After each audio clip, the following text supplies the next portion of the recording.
Okay, while I think people are still mulling over what was presented by the four speakers, I have a few questions and hope to get some responses from the panelists over here. One is with regard to extraterritorial obligation. How challenging is it when, there are other nations which are not complying with the standards that they committed to? And is there an opportunity for the entire, nations to go ahead with it in terms of ensuring at a global level that governance addresses or law addresses those concerns of climate change? Any? Thank you. The very definition of independent states and sovereign states would imply that it's difficult to get different countries and different governments to think and act as one. However, we are all people, and if we can get along as people, despite our differing interests in a neighborhood and in a community, we should be able to get along in a nation. Well, we have some nations that are very divided, politically divided, but by and large, I would imagine that countries exist because by and large people get along. Now, if you extrapolate it at an international level, there's room for optimism to say that even at the international level, what you call extraterritorial concerns, we should be able to reach a consensus. The news that we hear is not very encouraging. A lot of fighting and finger pointing and blaming, and it seems very risky.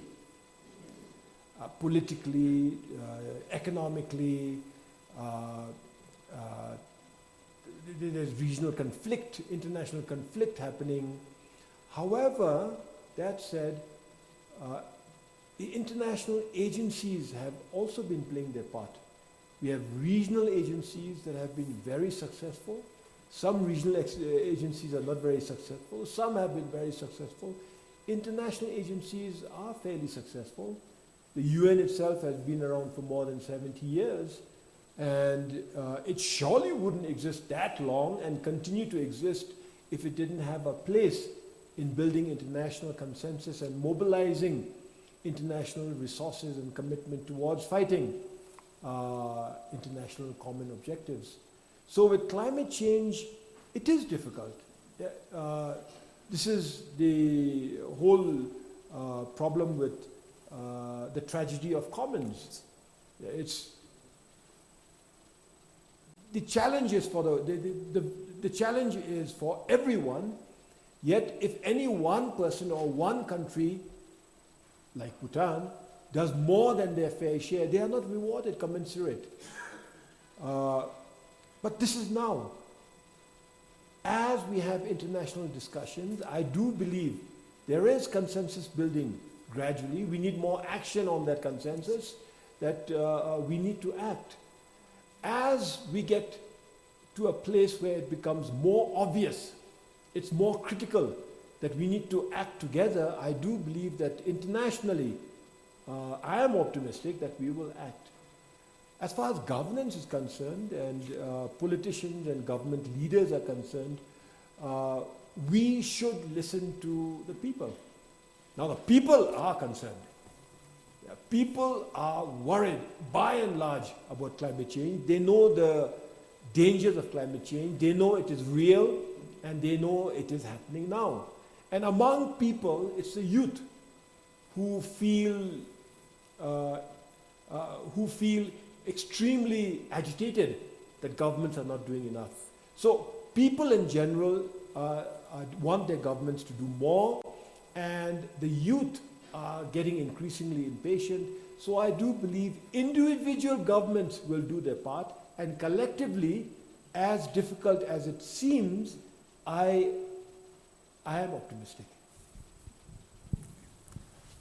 anyone with any questions?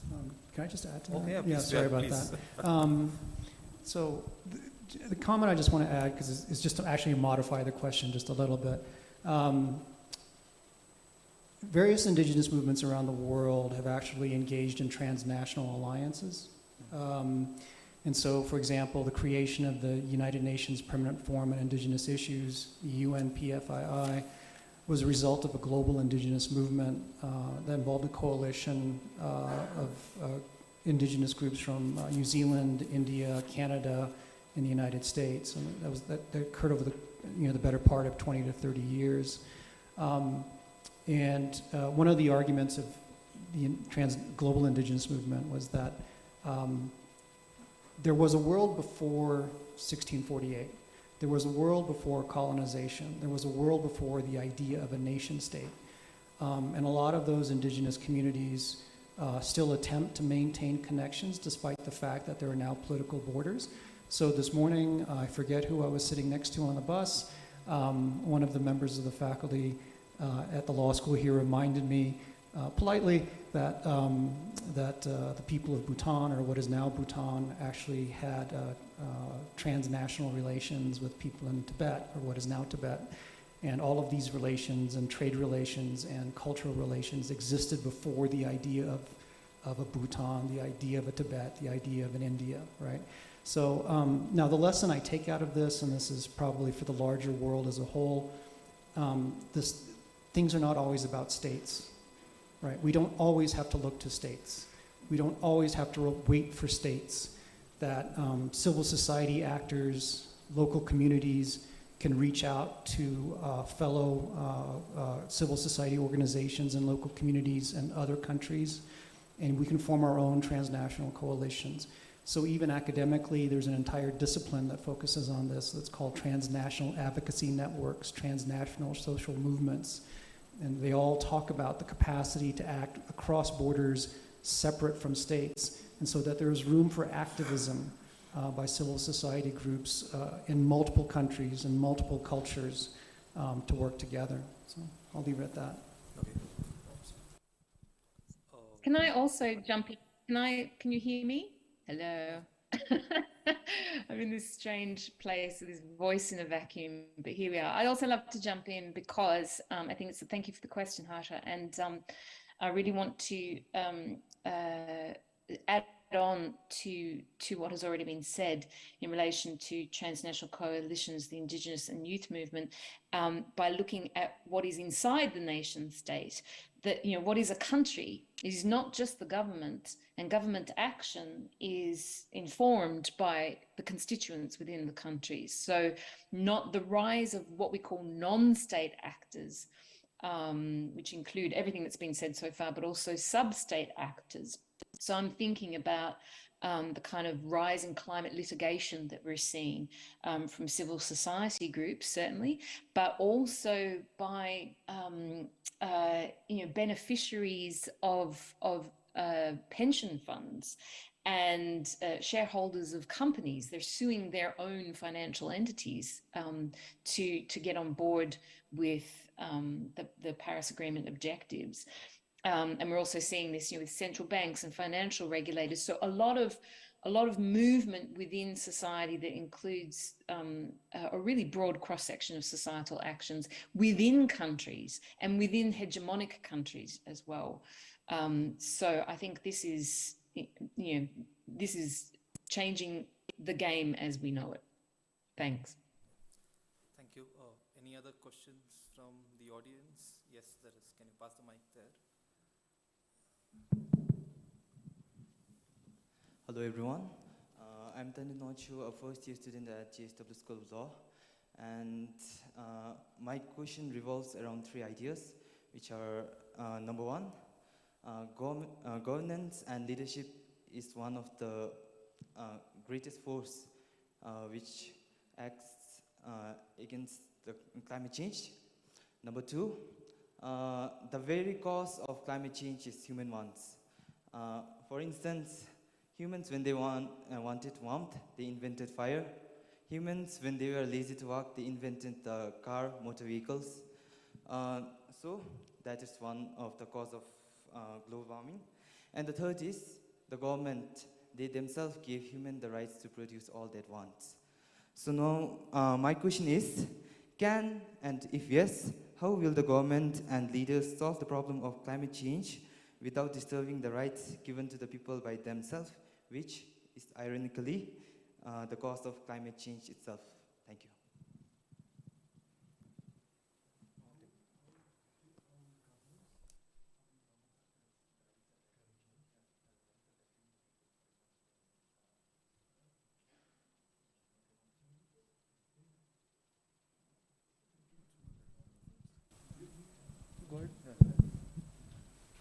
Thank you, Tenzing. Brilliant question. Bhutan is a carbon negative country. 70% of our country is under forest cover. The remaining part of the country is few agricultural land, and then we have glaciers and water bodies. So most of our country is under forest cover and pristine. Now, why do I repeat this? Because 200 years ago, before the Industrial Revolution, I would imagine that almost every country would have been carbon negative or carbon neutral. We maintained a balance, an ecological balance. So after the Industrial Revolution, in the last 200 years, like Bhutan is the only country that's carbon negative. Suriname is carbon neutral. Myanmar is doing very well. A few countries are getting there. But to have only one country that was naturally and pristinely carbon negative after the Industrial Revolution really drives home your point that it is growth and development or our insatiable need to consume that has caused the situation we are in right now. Now the question is, how do we go forward? We have to accept that there is a problem. And by and large, we seem to be accepting the problem. Yeah. And then we've got to commit to doing things. We've got to have the wisdom to understand that the current situation is not tenable, is not good for us, and perhaps is not going to be around for our future generations if we don't change. And we've got to have the compassion to understand that our consumption today, our action today, is going to have far-reaching consequences in terms of addressing global warming and climate change. We've got to have the courage to do what's right and do what's right immediately. Now, globally, there is a movement towards ESG. Doing business along the lines, doing business that are friendly to the environment, society, and governance. And that has to do with producing goods and services, in part, producing goods and services that are not as environmentally dangerous or catastrophic. So that should give us a little optimism. One example is transport. There's a lot of success in producing greener energy, renewable energy, and using a lot of that renewable energy in terms of transport, whether it's electric cars, hybrid cars, even vehicles that use industrial combustion engines that use petrol and diesel, but petrol and diesel produced in a green manner, not mined from the earth, but rather distilled from the atmosphere, distilled from the carbon dioxide. That's a big advance. There's a big advance where you can be a part of the economy and not really contribute to climate change as dangerously as we do so now. And there's hydrogen fuel and many other types of fuel that is happening. Gross national happiness. We take it for granted.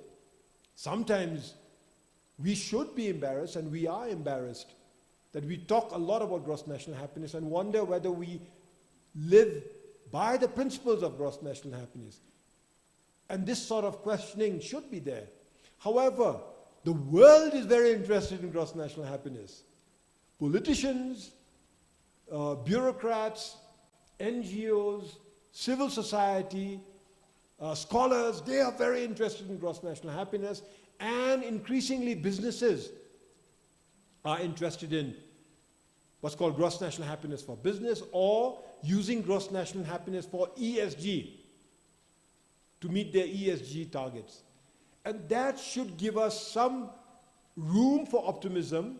A lot needs to be done in Bhutan, the world over, but in Bhutan as well, in terms of producing goods and services, to allowing customers and consumers and people at large to continue fulfilling their wants, to continue aspiring for prosperity and better lives, but without destroying our environment, without contributing to global warming and climate change.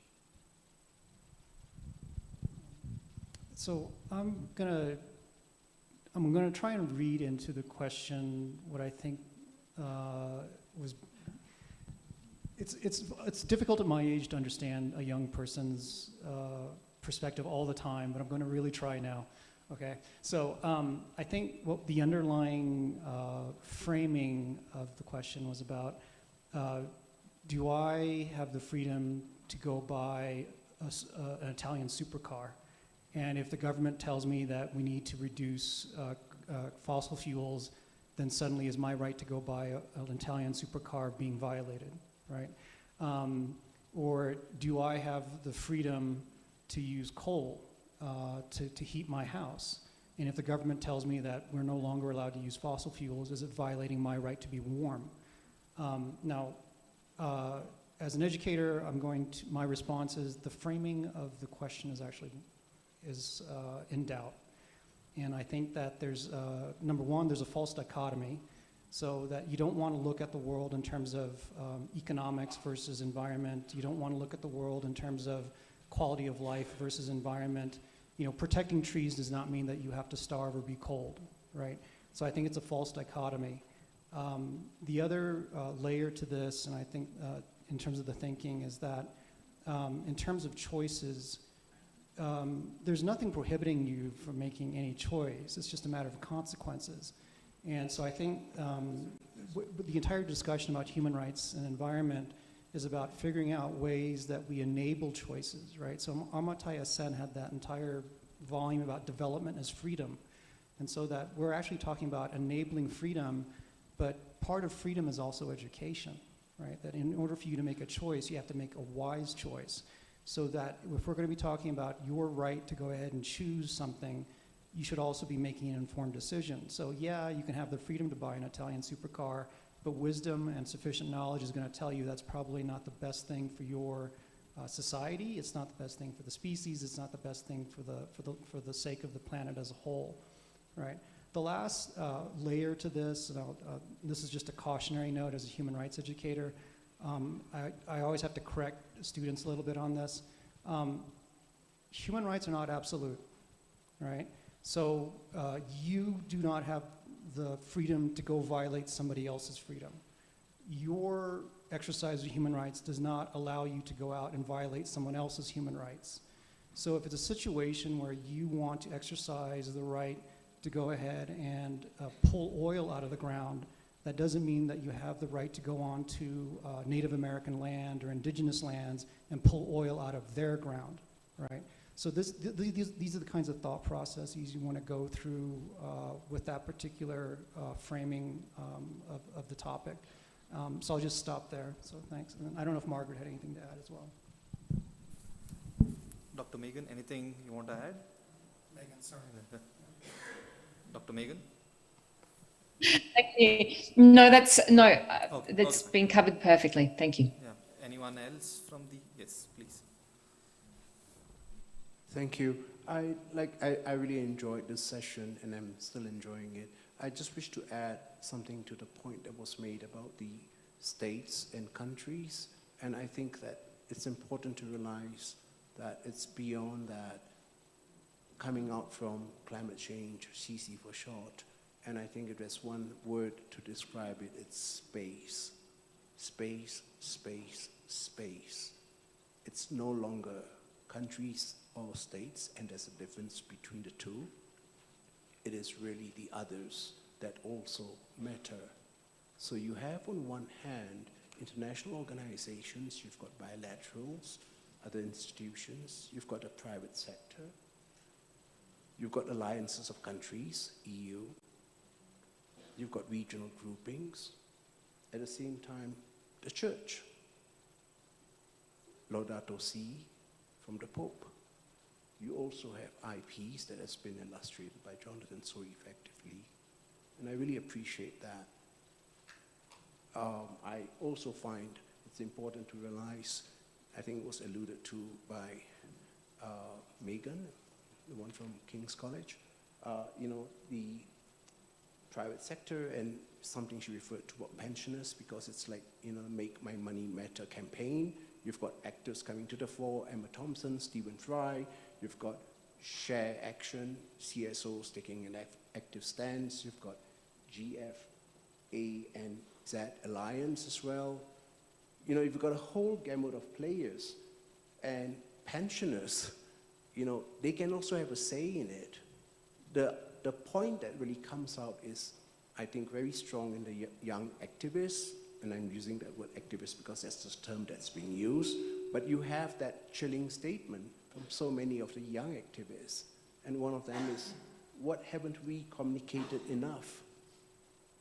Their voices to be heard, and I think that's really important. It adds to the space dimension. Thank you.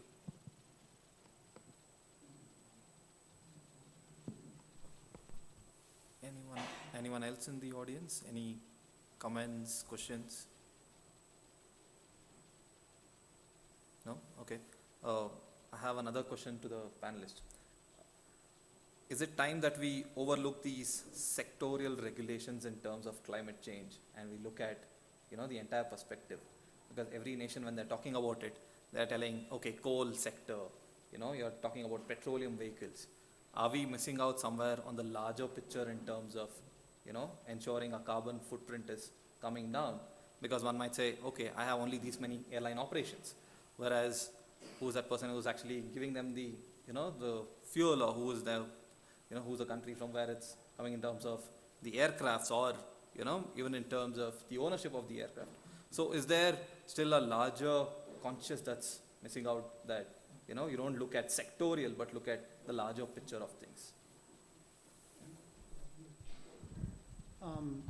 So on this particular point, I'm going to refer to, there was a speech by former Senator John Kerry of the United States in a speech to the American Bar Association a couple of years ago. And in the speech, what he said was that all lawyers are climate change lawyers. Right? We've all now become climate change lawyers. There's no such thing as a corporate lawyer. There's no such thing as a bank lawyer. There's no such thing as a family lawyer. And I think there was someone earlier today who made this comment that climate change permeates all sectors of human society now. And so as lawyers, we can no longer say that our particular practice, our particular area of specialization is immune from climate change considerations. No matter what we're doing in terms of practice, no matter what we do in terms of our professions, that in some way it incurs some consideration of climate change issues. Now, that extends, I think, to a much larger scale, to not just to the legal profession, but to all professions. So I do agree with that particular sentiment, and I think that was the implicit question that was coming out of that, is that as policymakers, as governments, as societies, we can no longer compartmentalize problems and say that, oh, this is a forestry problem, or oh, this is an energy problem. We have to think much more holistically on a much larger scale. So that's my take on it. I don't know if the other panelists have anything to comment on them. Dr. Megan, any comments on that in terms of sectorial approach? Yeah.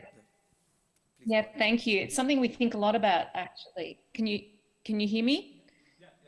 Yes. Am I coming? Good.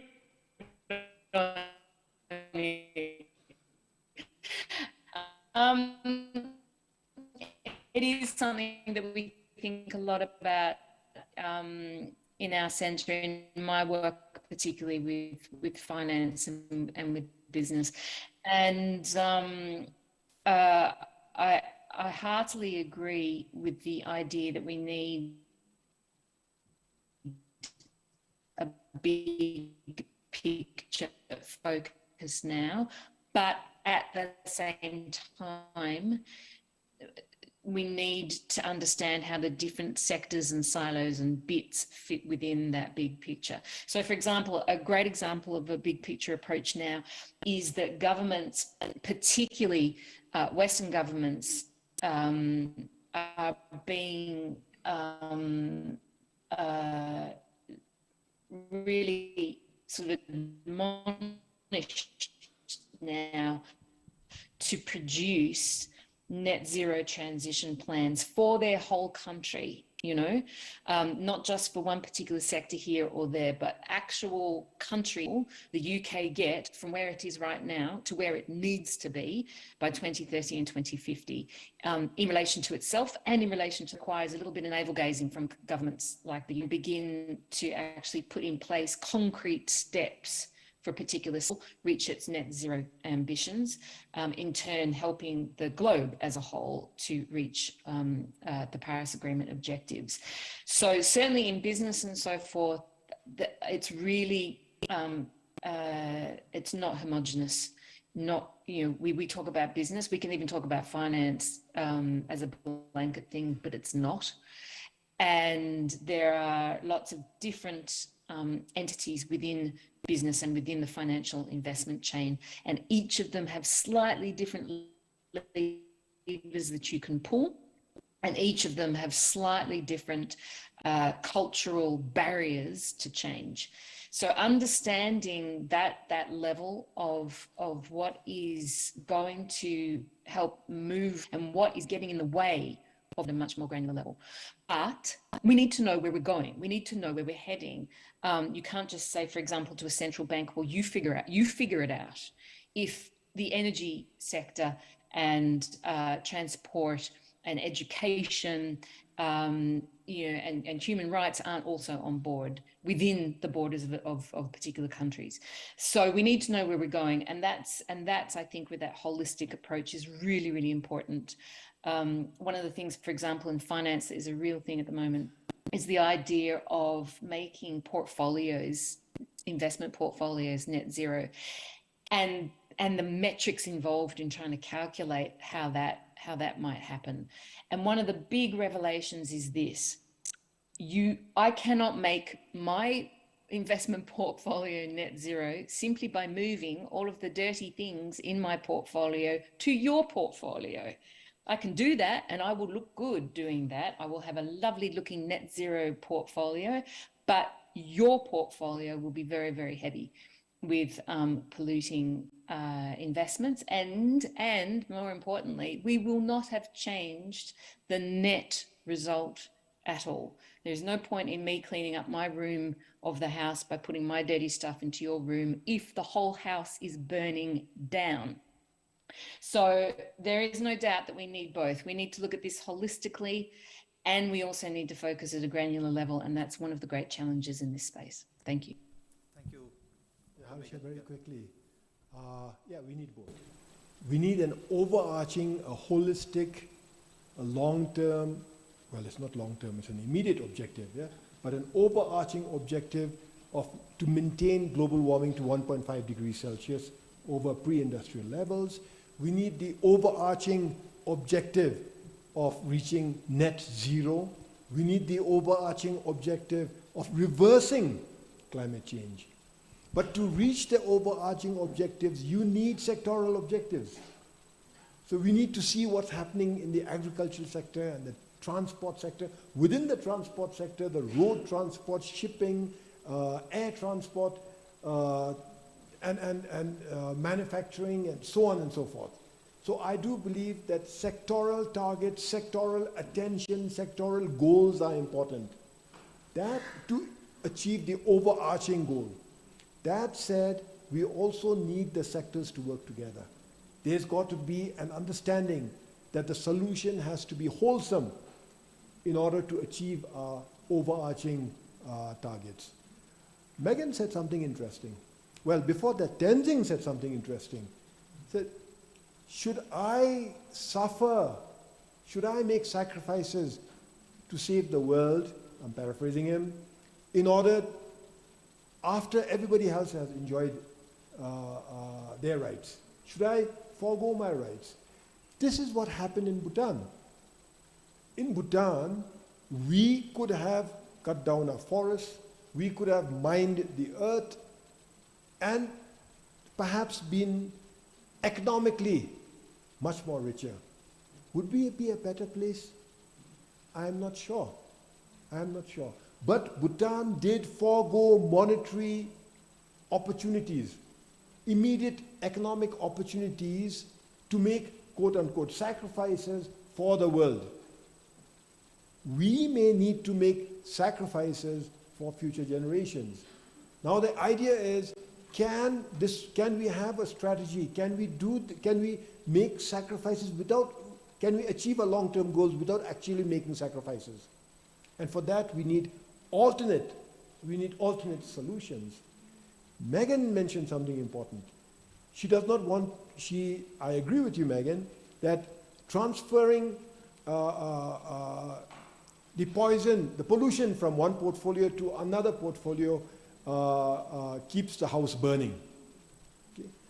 But what if your business, or if a big business, would commit towards net zero, but in the immediate term, to show net zero, you're willing to buy the carbon credits, because we are net negative, the carbon credits from Bhutan.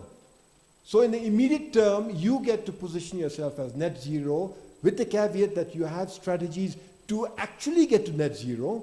But in the immediate term, you can declare net zero, and Bhutan still continue to be negative while having access to resources. I think that is the type of cooperation within the sectoral cooperation that we should explore. Thank you, everyone. I thank the panelists for... You've got to ask Megan. Megan, no, I think... Megan, Dr. Megan, anything you want to comment? What? No, thank you. No, it's perfect. Okay, Thank you so fine. much. Thank you so much. Thank you. I've been getting, from the backstage telling that it's time up and people need to head to dinner. Anyway, thank you to all the panelists, and thank you for the audience for the questions. And I know dinner is waiting after this. So I think if there are any more questions, we can discuss it over dinner. And yeah, thank you, everyone. Thank you. Yeah.